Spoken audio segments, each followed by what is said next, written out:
Bienvenue pour cette exploration. Aujourd'hui, on se penche sur l'intelligence artificielle et les devoirs à la maison. Un sujet brûlant, hein? Qui concerne beaucoup de monde. Oui, et on va s'appuyer sur un document qui date de mai 2025. C'est un travail d'inspecteur de l'éducation nationale du second degré. Le titre « Encadrer l'utilisation de l'IA dans les devoirs à la maison ». D'accord. Donc notre objectif, c'est de décortiquer un peu ça. Quels sont les constats et surtout quelles pistes pour que l'IA aide les élèves sans faire le travail à leur place, quoi. C'est exactement ça. Comment en faire un outil pédagogique pertinent?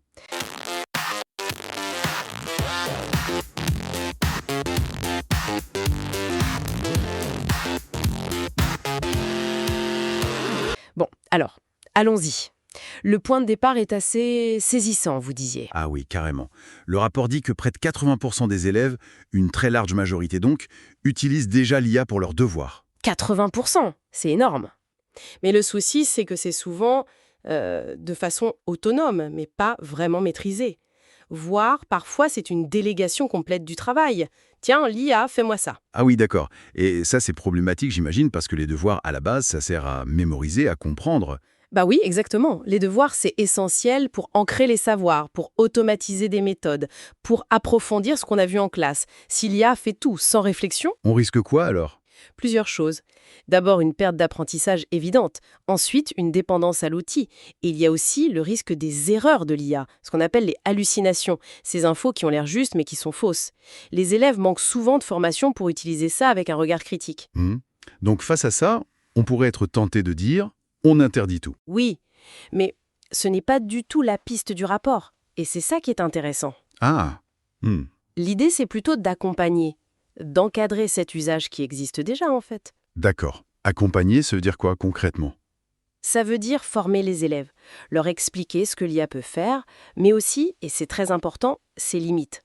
Leur apprendre à interagir avec. Comment on formule une bonne question, un bon prompt. Oui, le fameux prompt. Comment demander des précisions. Et surtout, comment vérifier l'information donnée par l'IA. Développer leur esprit critique, c'est vraiment le cœur du sujet. Donc il faut aussi qu'ils comprennent mieux comment ils apprennent pour savoir quand l'IA peut être utile. Tout à fait.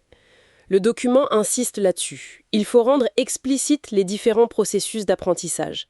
Mémoriser, c'est pas pareil qu'automatiser une technique ou que comprendre un concept en profondeur. D'accord. Si l'élève sait ce qu'il est en train de faire, mémoriser, comprendre, etc., il peut mieux juger si l'IA est une aide pertinente à ce moment-là ou si c'est son propre effort cognitif qui est nécessaire. C'est logique. Et pour aider à gérer ça au quotidien, il propose une sorte de code. Oui, un code d'usage à 3 niveaux, très pratique. Niveau 1, l'élève peut utiliser l'IA de façon autonome, on le responsabilise. Niveau 2, l'usage est autorisé mais il doit être explicite. L'élève doit expliquer comment il s'en est servi. Ça, c'est très malin pour la métacognition, pour qu'il réfléchisse à sa propre démarche. Ah oui, pas bête. Et niveau 3, sans IA.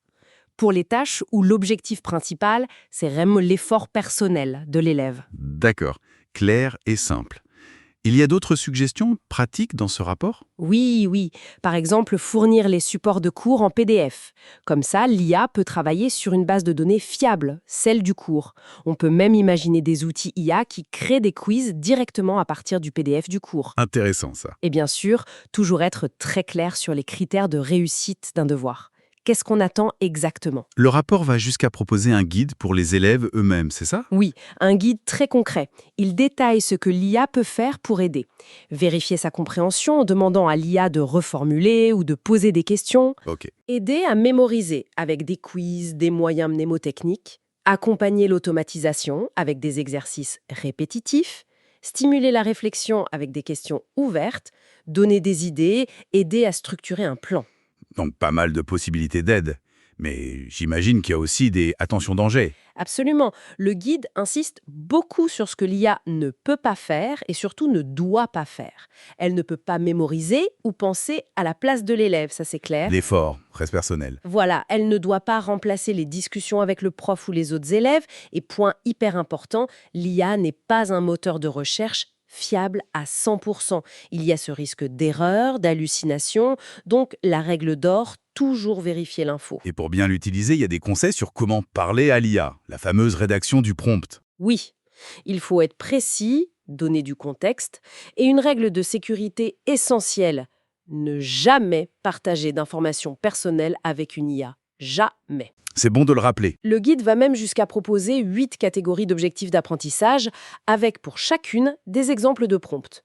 Par exemple, un prompt pour tester sa mémoire, un autre pour développer sa pensée critique, un autre pour rendre l'apprentissage plus ludique. C'est très pratique.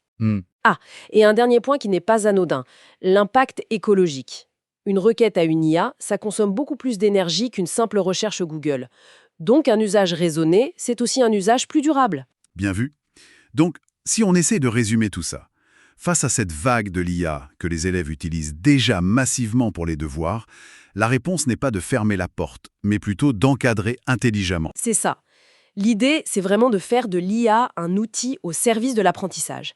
Et pour ça, il faut former les élèves, développer leur esprit critique, leur capacité de jugement. Pour qu'ils restent maîtres de leur apprentissage, au final. Exactement.